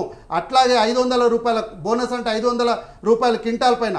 అట్లాగే 2,121 క్రోర్స్ ఫర్ రైతు బీమా insurance scheme, 16,691 crores for free power to 29 lakh agricultural pump sets, 11,000 crores on irrigation projects. మీరు చేసిన ఘనత చెప్తా. బీఆర్ఎస్ రెజిమ్లో చేసింది. In the last 10 years of BRS rule only 16,000 crores was released for crop loans, most of which went to pay only interest. This actual waiver was just 3,000 crores అని చెప్పి ఈరోజు ప్రధానంగా ఇది ఆధారాలతో సహా చెప్తున్నా నేను. కాబట్టి బీఆర్ఎస్ గవర్నమెంట్ మనకు ఇప్పటికి 8.2 lakhs క్రోర్స్ని అప్పు ఇచ్చిన తర్వాత కూడా మేము ఈ 9,000 కోట్ల రూపాయలని కేవలము 9 రోజులలోనే ఇచ్చినాం. అయితే సార్ నేను ఈరోజు మామూలుగా వికీపీడియా ఓపెన్ చేసి అసలు ఈ రైతు బంధు ఏంది ఇదంతా ఏందని చూస్తే in the history of Wikipedia for the first time misuse గురించి ఒక ఎపిసోడే రాసిండ్రు సార్ వాళ్ళు. ఏంటి ఈ స్కీమ్స్ మొత్తం కూడా ల్యాండ్ లార్డ్స్కి, వాళ్లకు ఇన్కమ్ ఉన్న వాళ్లకు, బాగా ఎక్కువ డబ్బులున్న వాళ్ళకు మాత్రమే వచ్చిందంటూ వాళ్ళు మిస్యూజ్ ఎట్లా జరిగిందో in the history of Google, in the history of Wikipedia ఏ ప్రభుత్వ పథకంలో కూడా ఇట్లా మిస్యూజ్ అనే పదాన్ని వాళ్ళు ఎప్పుడు రాయలే. కానీ ఇక్కడ వాళ్ళు రాసినారంటే మీ చరిత్ర ఏందో ఒకసారి తెలుసుకోండి. 1 ఎకరం కింద ఉన్నటువంటి వాళ్ళు కేవలం 18 లక్షల మంది ఉంటే మీరు ఇచ్చింది ఎంత సార్? 14.4 బిలియన్ మాత్రమే. కానీ 50 ఎకరాలకు పైచిలుకున్న వాళ్ళు 15,000 మంది ఉంటే దానికి మీరు 119 మిలియన్ రూపీస్ వాళ్ళ మీద మీరు ఖర్చు పెట్టిండ్రు. కానీ మేము మాత్రము 12,000 రూపాయలని ఇస్తూ దానికి ఒక లెక్కనిస్తూ వ్యవసాయం చేసే రైతులకు మాత్రమే ఈరోజు రైతు భరోసాను అందిస్తున్నటువంటి నేపథ్యం ఉంది. నా పార్టీ ఈరోజు నాకు అవకాశం ఇవ్వలేదు. ఒకవేళ కల్వకుంట్ల తారక రామారావుతో చర్చలో వెళ్ళి పాల్గొనమని ఒకవేళ నన్ను నా పార్టీ ఆదేశించింటే ఆయన లారీ కాగితాలతో వచ్చినా నేను ఇది ఒక్క కాగితంతో ఆయనతో చర్చలో పాల్గొంటుండే. కాబట్టి నిన్ననే కదా సార్ మా సామా రామ్మోహన్ రెడ్డి గారు గన్ పార్క్ వచ్చి రండి కల్వకుంట్ల తారక రామారావు వస్తారా ఎవరు వస్తారా అంటే ఎవరు రాకుండా పారిపోయినరు. సభలోకి రమ్మంటే సభలోకి రాకుండా పారిపోయినరు. సభలో చర్చలో కూర్చొని మేము దీనిపైన వాకౌట్ చేస్తున్నామని పారిపోయిన వాళ్ళు వీళ్ళు కాదా? ఈరోజు వచ్చి ప్రెస్ క్లబ్లో వచ్చి కూర్చొని మాట్లాడుతున్నారు. ప్రెస్ క్లబ్లో వీళ్ళు ఏమంటారు? మీడియా మిత్రులు అంటారు. ఎట్లా అంటారు సార్? మీడియా వ్యవస్థల మీద పూర్తిగా దాడులు చేసి వాళ్ళని ధ్వంసం చేసినటువంటి వీళ్ళు వచ్చి ఈరోజు మీడియా మిత్రులు అని మాట్లాడుతున్నారు వీళ్ళు. కాబట్టి దయచేసి ఎప్పుడు కూడా తెలంగాణ రాష్ట్ర ప్రజల్ని ఇప్పటికైనా సరే మీరు తప్పుదో పట్టించకండి. మీరు ఏదైనా ఉంటే ప్రధాన ప్రతిపక్ష పార్టీగా సలహాలు సూచనలు ఏమైనా చేసేది ఉంటే దయచేసి సభకు వచ్చి చేయండి. కానీ ఇట్లా రోడ్ల మీద వచ్చి బస్తీ మీద సవాల్ అంటే బస్తీ మీద సవాల్కి రావాల్సింది ప్రభుత్వం కాదు. మీరు బీఆర్ఎస్ పార్టీ కార్యనిర్వహణ అధ్యక్షుడిగా వచ్చారు కదా, మీ దగ్గర ఒకవేళ చర్చకే రావాలి అంటే మా పిసిసి అధ్యక్షులు, మంత్రులు, శాసనసభ్యులు, ప్రధాన కార్యదర్శులు అవసరం లేదు. మేము వస్తాం, మాతో చర్చకు మీరు సిద్ధంగా ఉంటారా చెప్పండి. మీరు లారీ కాగితాలు పట్టుకొని రండి, ఇది ఒక్క కాగితంతో వస్తా, మీరు ఎవరు వస్తారో రండి ఇప్పుడు. రైట్. వెంకరెడ్డి గారు చెప్పండి. వెంకరెడ్డి గారు సవాల్కు ప్రతి సవాల్ నేనంటే నేను మీకు ఇప్పుడు మనం చూస్తున్నాం. అదే సామాన్యమైన ఒక పౌరుడిగా నేను సిద్ధం అనేది ఇటు కాంగ్రెస్ వారి దగ్గర నుంచి వస్తున్నమాట. అంటే ఇటు సవాల్ కంటే సవాల్కు ప్రతి సవాల్ విసురుకోవడమేనా, ప్రజల బాగోగులేమన్నా చూడొచ్చా? అర్థమవుతుంది కదా కాంగ్రెస్ బీఆర్ఎస్ నాయకులు మాట్లాడుతున్న దిగజారిన మాటలు. ఏంది సవాల్ చేయడానికి? యుద్ధమా? మీ చట్టసభలు మీకు లేదా? మీరు అసెంబ్లీ పెట్టి మీరు చర్చ పెట్టండి, వాళ్ళు సమాధానం చెప్తా, మీరు సమాధానం ఇస్తే ఇద్దరు దొంగలు ఒకరినొకరు లెక్కలు తీసుకోవడానికి చేతగాక ఇవాళ మాట్లాడుతున్నటువంటిది 2 అవినీతి పార్టీలు. మళ్ళీ గతంలో మాట్లాడినట్టుగా నాకు మాటలు ఏమి సవాలండి? మీకు సవాళ్ళు రోడ్ల మీద సవాల్ చేయడానికి ప్రజల అధికారం ఇచ్చారా? సోమాజి కూడా అసెంబ్లీయా? అంటే మీరు ఇద్దరు అక్కడ వచ్చి మాట్లాడుకున్న తర్వాత కొట్టుకుంటారా? మీ కార్యకర్త వాళ్ళ కార్యకర్తలు ఇద్దరు కొట్టుకుంటే ప్రజలు ఆనందంగా చూడాలా? సంచలనాత్మకంగా ఇవాళ సంఘటన జరిగిందని చెప్పడానికి సిగ్గుండాలి 2 పార్టీ నాయకులకు సంబంధించినటువంటి వాళ్ళు మాట్లాడుతున్నటువంటిది. అసెంబ్లీ ఎందుకు మాట్లాడారు? అసెంబ్లీ ఎందుకు పెట్టారు? అన్ని పార్టీలు మాట్లాడతాయి కదా అక్కడ. మీరు కొట్లాడారు పంచాయతీలు. 2 పార్టీలు దొంగ పార్టీలు. నేను ఏమందుకు ఈ మాట అంటున్నా అంటే 2 ఏం తప్పులు చేసినాయో ఒకరి తప్పులు ఒకరిని ఎన్నుకొని భారతీయ జనతా పార్టీ ఏదైతే చెప్తున్నటువంటిదో ఈ 2 పార్టీలు చేస్తున్నటువంటి అక్రమాల అన్యాయాలు మాకు కాంగ్రెస్కు సంబంధం ఉందట.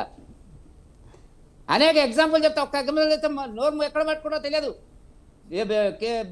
కేసీఆర్ గారి జమానాలో డీజీపీగా పనిచేసినటువంటి ఒక వ్యక్తి పేరెందుకు కానీ 5 సంవత్సరాలు 6 సంవత్సరాలు పనిచేసి అన్ని రకాలుగా పదవులు అనుభవించినటువంటి వ్యక్తిని ఫోన్ ట్యాపింగ్లో అతనికి తెలియకుండానే జరిగిందండి. Phone tapping, Prabhakar Rao appointment, retire అయినటువంటి వాళ్ళని, రాధాకిషన్ రావు గారు, వీళ్ళందరినీ తిరుపతి అన్న వీళ్ళందరినీ అపాయింట్ చేసింది ఎవరండి?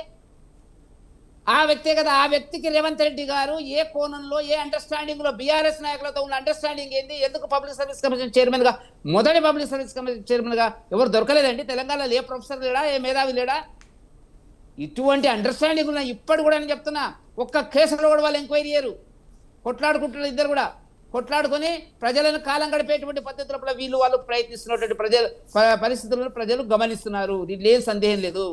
నేనేమంటున్నా అంటే, మీరు ఏదైనా రాష్ట్రంలో ఉందా? రాజమౌళి గారు మీరు చెప్పండి, సీనియర్ జర్నలిస్ట్ గా రాష్ట్రంలో ఇట్లాంటి కొట్లాటలు ఉంటాయండి ప్రతిపక్ష పార్టీలకు, అధికార పార్టీకి?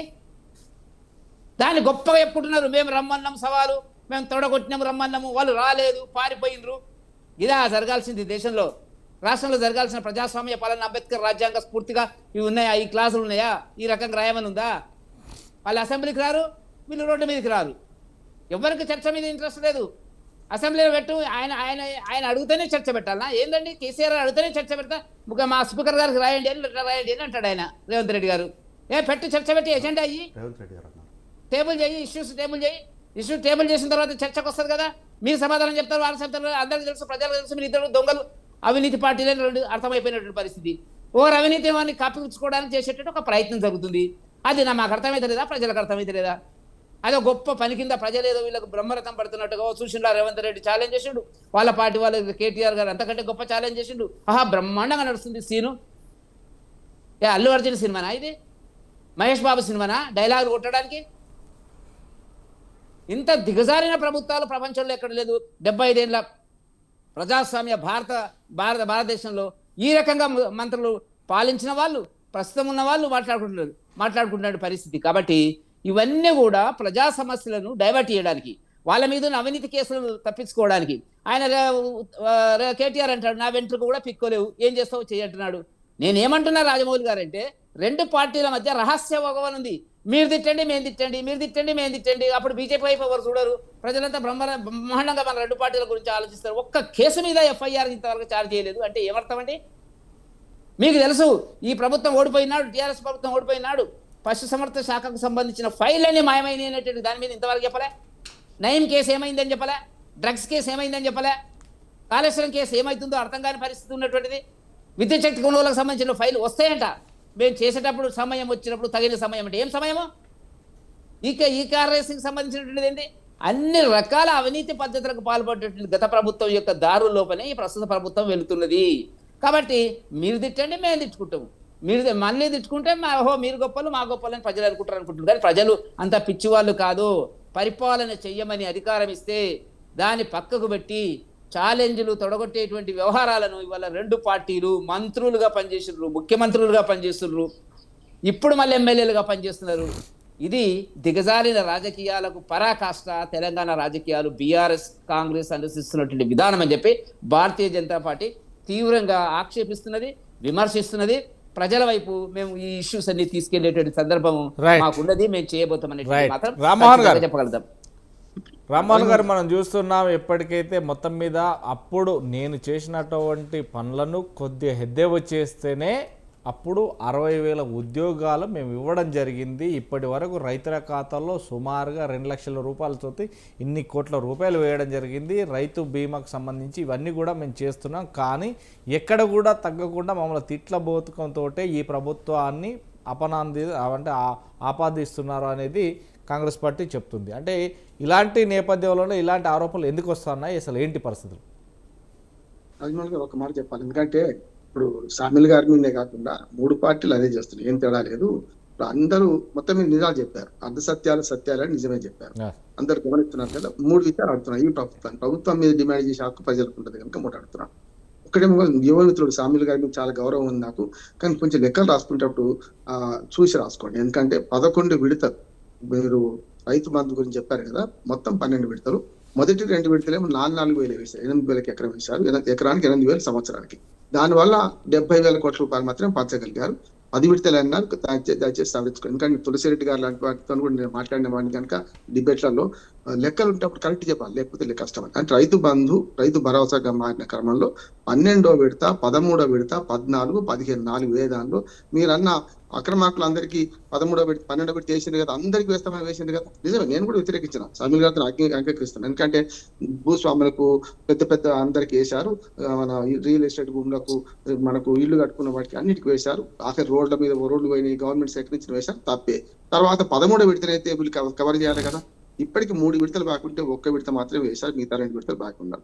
అట్లెందుకు నేను ఇప్పుడు పథకాల గురించి మాట్లాడితే నేను ప్రభుత్వాన్ని డిమాండ్ చేస్తున్నాను, శ్వేతపత్రం విడుదల చేయండి. ఒకటి ఏమంటే, మీరు ఫలానా పథకం, ఉదాహరణకు వ్యవసాయంలో 5 హామీలు ఇచ్చారు. ఒకటి రైతు బంధును, రైతు భరోసా కోసం 15,000 అన్నారు, 12,000 తగ్గింది.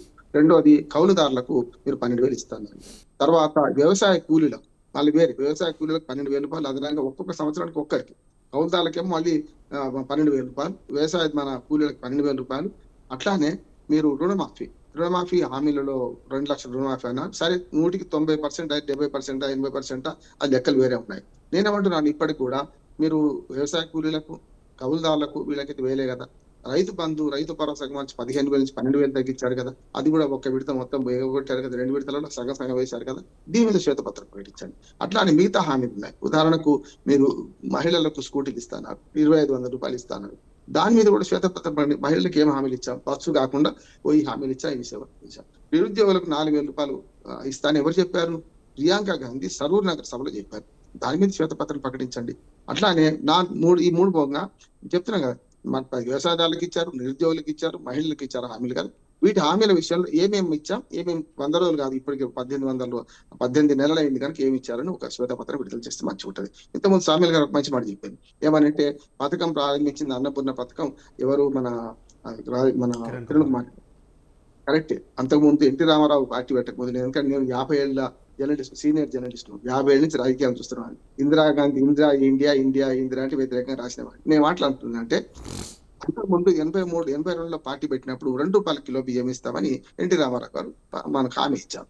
వెంటనే విజయభాస్కర్ రెడ్డి గారు ₹1.90 6 నెలలు బియ్యం ఇచ్చిండ్రు. రాజమౌళి గారు మీకు తెలుసు. ఎవరికి పేరు వచ్చింది? ఎన్టీ రామారావు వచ్చింది. 2 రూపాయల కిలో బియ్యం వారికి వచ్చిందా?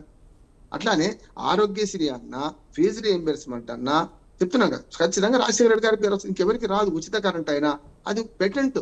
అట్లాగే నేనేమంటా, రైతు బంధు అంటే రైతు బంధు కేసీఆర్ పేటెంట్ హక్కు ముచ్చట్లేదు. ఏదైనా కొత్త ప్రభుత్వం వచ్చినప్పుడు కొన్ని పథకాలు మిషన్ భగీరథ కానీ, మిషన్ కాకపోతే కానీ ఓ పేటెంట్ హక్కు వస్తుంది.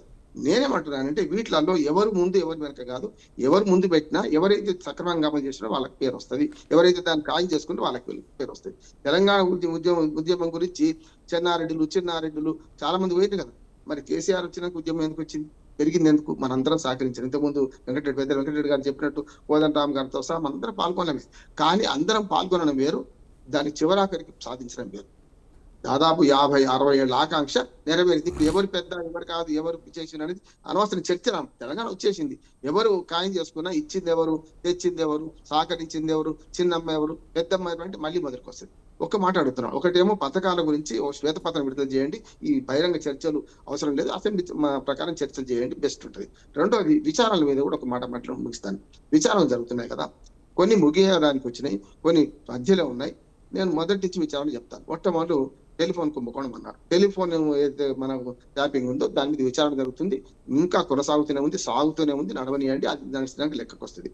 కానీ మీరు గొర్రెల కుంభకోణం అన్నారు కదా, ఏమైంది మరి, ఎటు పోయిందో తెలియదు ఇప్పుడు దాకా, దాని అతిగతి లేదు. మూడవది ఏంటంటే, యాదాద్రి భద్రాద్రి ఈ విద్యుత్ కేంద్రాల మీద ఛత్తీస్గఢ్ నుంచి కరెంటు కొన్నప్పుడు, లేకుంటే మనకు BHEL నుంచి తీసుకున్న దాని మీద పెద్ద ఎత్తున కమిషన్ పెట్టిండ్రు. మనకు ఎవరు నరసింహారెడ్డి గారిని కమిషన్ ఆయన ప్రెస్ లో మాట్లాడిన ఆనాడు చెప్పాను, నేను అడ్వకేట్ చెప్తున్నాను, ఆయన మిత్రుడే నాకు, కానీ ఆయన ఉండడు 4 రోజులు అన్నారు. అదే జరిగింది. సుప్రీంకోర్టు మద్దలించింది, పక్కకు పెట్టింది. లోకూరు గారి కమిషన్ ఆయన హైకోర్టు జడ్జి, మన హైకోర్టు ప్రధాన న్యాయమూర్తి చేసి, మనకు మన సుప్రీంకోర్టు న్యాయమూర్తి చేసాం. ఆయన నివేదిక ఇచ్చి 3 నెలలు అయిందండి. మరి యాదాద్రి భద్రాద్రిలో అవినీతి జరిగింది అన్నారు కదా, నిజంగా నిర్ణయానికి డిమాండ్ అవినీతి జరిగింది అంటున్నాను. జరిగితే దాన్ని బయట పెట్టి వెంటనే దోషులకు శిక్ష పడానా లేదా? దాని నివేదిక 3 నెలలు గవర్నమెంట్ దగ్గర పెట్టుకున్నారు, ఎందుకు దాన్ని బయట పెట్టలేరు అంటే, అలా కేసీఆర్ పేరు, KTR పేరు లేదా, లేకపోతే ప్రభుత్వం పేరు లేదా, తెలవాలి కదా అంటున్నాను. ఇక 4వది ఏదైతే కాళేశ్వరంలో మూడు జరిగినాయి. ఎన్డీఎస్ఏ రిపోర్ట్ ఒకటి ఉన్నది.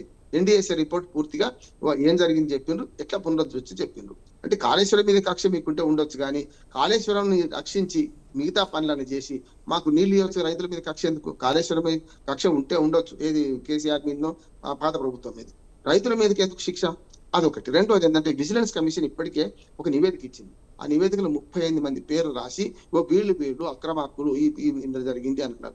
కాళేశ్వరంలో స్పష్టంగా అవినీతి కనపడుతూనే ఉంది. 200 కోట్లు ఇద్దరిని పట్టుకుంటే 200 కోట్లు 200 కోట్లు. హరిరామును మనకు నూనె శ్రీధర్ ఇద్దరు పట్టుబడ్డారు కదా, జైల్లో ఉన్నారు కదా. మరి వాళ్ళ అవినీతి ఇద్దరిదే ఉంటే పైదాకా ఎత్తుండొచ్చు.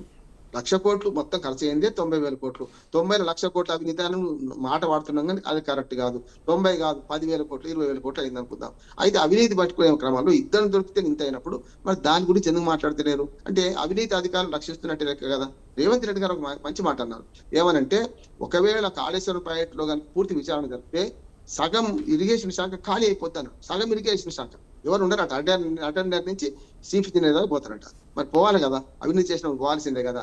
ఇప్పటికైనా ఏమంటారంటే, సరే కాళేశ్వరం కమిషన్ ఇంకొక 15-20 రోజులు టైం ఉంది. ఇవాళ 8వ తారీఖు కదా, ఇంకొక 22 రోజులు టైం ఉన్నది. ఈ నెల 31వ తేదీ దాకా వాళ్ళకి టైం ఉంది.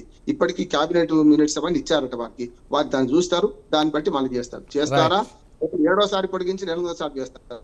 రైట్ షామిల్ గారు, ఒకటే రాజమౌళి గారు ఒకటే మాట. ఇప్పుడు మనం చేయాల్సింది ఏంటంటే, ఈ కమిషన్ల మీద విచారణ జరుగుతుంది కదా, అన్ని కమిషన్ల విచారణ మీద ఒక శ్వేతపత్రం విడుదల చేయండి. పథకాల అమల్లో కూడా మీరు ఏం చేశారు, ఏం చేయలేదు విచారణ చేస్తే దాన్ని శ్వేతపత్రం విడుదల చేసి అసెంబ్లీ చర్చకు పెట్టండి. బెస్ట్ అసలైన వేదిక అసెంబ్లీ మాత్రమే, ప్రజాక్షేత్రం. షామిల్ గారు, మనం ఏదైతే ఇప్పుడు దానికి తెలంగాణ ప్రభుత్వం లోపల ఇస్తామన్న హామీలు అయితే నెరవేర్చలేదు. ఇస్తామన్న హామీలు నెరవేర్చిన తర్వాత ఈ చర్చలు ఎందుకు వస్తాయి, వీటంతా ఎందుకు వస్తాయి? మీరు 18 నెలలుగా ఎవరికి కూడా చేస్తామన్నది చేయకనే, కానీ ఏదో తూతూ మంత్రంగా ఇంత అంతా ఇస్తామనేది ఒక ఆరోపణలు అయితే ఉన్నాయి. అంటే ఈ తెలంగాణ ప్రభుత్వం రైతులకు కావచ్చు, ఉద్యోగులకు కావచ్చు, నిరుద్యోగులకు కావచ్చు, లేదంటే మహిళలకు కావచ్చు, ఏదైతే ఇస్తామన్న 6 గ్యారెంటీల పథకానికి సంబంధించి ఈ గ్యారెంటీలు ఎప్పటి వరకు ఇస్తారు అనేది ఒక ఆరోపణ ఉంది. దాని మించి సార్, అయితే ఇంతకుముందు సార్ మాట్లాడుకుంటా అంటే వారిపైన వారు చెప్పిందని నేను డెఫినెట్గా ఎప్పుడైనా సరే ఒకవేళ ఒక సూచన చేస్తే నేను తీసుకుంటా. అయితే సార్, నేను చెప్పిన లెక్కలేవి నేను రాసుకొని వచ్చిన లెక్కలు కాదు సార్. ఇది ప్రధానమైనటువంటి వార్తాపత్రికల్లో వచ్చిన లెక్కను మాత్రమే చెప్పిన నేను. వారు 4,000 వేసిరా 3,000 వేసిరా అనేది అది పూర్తి చర్చలోకి పోతే దాన్ని చర్చ చెప్పొచ్చు, కానీ ఇది కేవలం ఇది ఒక పేపర్ కాదు, ఆల్మోస్ట్ అన్ని పేపర్లలో వచ్చినటువంటి ప్రధానమైనటువంటి వార్తనే క్రోడీకరించి నేను చెప్పిన. అయితే సార్, ఈరోజు బీజేపీ పెద్దలు మాట్లాడుకుంటూ ఇదేం సంస్కృతి, తెలంగాణలో తొడలుగొట్టే సంస్కృతి, తొడలుగొట్టే సంస్కృతికి ఎవరు దారిలేపారు, దానికి ఎవరు తెరలేపారు అనేది దయచేసి వారికి అన్ని విషయాలు తెలుసు, ప్రత్యేకంగా నేను చెప్పే అవసరం కూడా లేదు. అయితే మేము కూడా ఏమంటున్నామంటే సార్, ఇట్లా ప్రెస్ క్లబ్లల్లో ఆడైడ రోడ్ల మీద చర్చలు వద్దు. ఏ బీజేపీ శాసనసభ్యులైతే ఏ సభలో అయితే ముఖ్యమంత్రి గారు బాగా చేస్తున్నారు అని మాట్లాడుకుంటూ, సార్ మీరు ఈ పథకం చేస్తున్నారు, ఈ పని చేస్తున్నారు, దీనితో పాటు ఈ పని కూడా చేస్తే ఇంకా బాగుంటుంది, ప్రజలకు ఇంకా మంచిగా జరుగుతుంది అని ఒక నిర్మాణాత్మకమైనటువంటి సలహాలు సూచనలు ఇచ్చి ముఖ్యమంత్రి గారి పాలనలో ఏ శాసనసభ్యులైతే ఏ శాసనసభలో పొగిడినరో ఆ శాసనసభలోనే చర్చ పెడతాం, ఆ శాసనసభకే రమ్మని చెప్తున్నాం. కానీ వాళ్ళు వస్తలేరు, దానికి ఏం చేయమంటారు? మళ్ళా ఆ కోవలో మాట్లాడుకుంటూ ముఖ్యమంత్రి అయినటువంటి రేవంత్ రెడ్డి గారు ఏమన్నారంటే, నా కార్యకర్తల్ని తీసుకొని వస్తా అని చెప్పి మాట్లాడుకుంటూ ఇన్ ద ఫ్లో ఆఫ్ స్పీచ్లా మీ నాయన కల్వకుంట్ల చంద్రశేఖరరావు గారిని తీసుకొని అని ఒక పదాన్ని, అది బౌన్స్ అయ్యి ఎగిరిపోయింది. దాన్ని పట్టుకొని కల్వకుంట్ల తారక రామారావు గారు ఇగో నేను వచ్చిన ముఖ్యమంత్రి ఏడున్నాడు అంటే, మీరు పిలిచినట్లు మీరు వచ్చినట్లు ఎక్కడికంటే అక్కడికి ప్రభుత్వం రాదు అని ఈ చర్చలో నేను చెప్పాలనుకున్న ఇంతకుముందు. అందుకోసమని నేనేమన్నా, ముఖ్యమంత్రి రాడు, ప్రభుత్వం అట్లా ఎక్కడ పడితే అక్కడికి రాదు, ప్రభుత్వము బాధ్యతగా శాసనసభలో మాట్లాడుతుంది. మీకంతా కుతూహలంగా ఉంటే వేదికలపైన చర్చకే నేను చెప్పిన, నేను కొట్టుకోవడానికో లేకపోతే కుస్తీ బలాలు పట్టుకోవడానికో కాదు. మీ పార్టీ నాయకులు ఒక ఆయన ఉంటాడు జూబ్లీహిల్స్లో, ఆయనలాగా కుస్తీలు పట్టుకోనికే కాదు. ఒకవేళ చర్చనే కావాలంటే కాగితాలు పట్టుకొని మేమంటే కార్యకర్తలుగా మేము వస్తామని చెప్పిన తప్ప ఇంకోటి చెప్పలేదు సార్. అయితే ఎక్కడ కూడా రేవంత్ రెడ్డి గారు కల్వకుంట్ల చంద్రశేఖరరావు గారిని శాసనసభలోకి రమ్మని చెప్పి ఎక్కడ చెప్పలేదు, అంటే లేఖ రాయమని చెప్పలేదు. అయితే కాళేశ్వరం పైన మాకేం కక్ష లేదు సార్. దయచేసి మీ ద్వారా ప్రజలకు కూడా క్లారిటీ ఇస్తున్నా నేను. కాళేశ్వరం పైన మాకేం కక్ష లేదు. మాకున్నటువంటి ఇబ్బందులు ఏంటంటే కాళేశ్వరం యొక్క నిర్మాణం పైన జరిగినటువంటి విధానాలపైనే, అక్కడ జరిగిన అవినీతిపైనే మా పోరాటం తప్ప కాళేశ్వరం పైన మాకు ఎక్కడ కూడా వేరే ఉద్దేశం లేదు. అయితే సార్ చివరిగా కాళేశ్వరం విషయంలో ఆల్ పార్టీ మీటింగ్ పెట్టినప్పుడు అసలైన వాళ్ళు రాకుండా సంబంధం లేని వాళ్ళని వచ్చి కూర్చున్న 5 నిమిషాల్లో మేము వాకౌట్ చేస్తున్నాం ఈ సభలో నుంచి అంటే ఇంకా ఎవరికి చిత్తశుద్ధి ఉందో దయచేసి ప్రజలు కూడా తెలుసుకోమని విజ్ఞప్తి చేస్తున్నా. రైట్. మొత్తం మీద ఈరోజు మిడ్ డే డిబేట్లో పాల్గొన్నటువంటి మీ అందరికీ కూడా నమస్తే అండి. బండారు రామ్మోహన్ గారికి, శ్యాముల్ గారికి, అదే గంగపూరి వెంకటరెడ్డి గారికి, బొమ్మర రావు గారికి థ్యాంక్ యూ వెరీ మచ్ అండి. మరో మిడ్ డే డిబేట్తో మళ్ళీ కలుద్దాం. Thank you.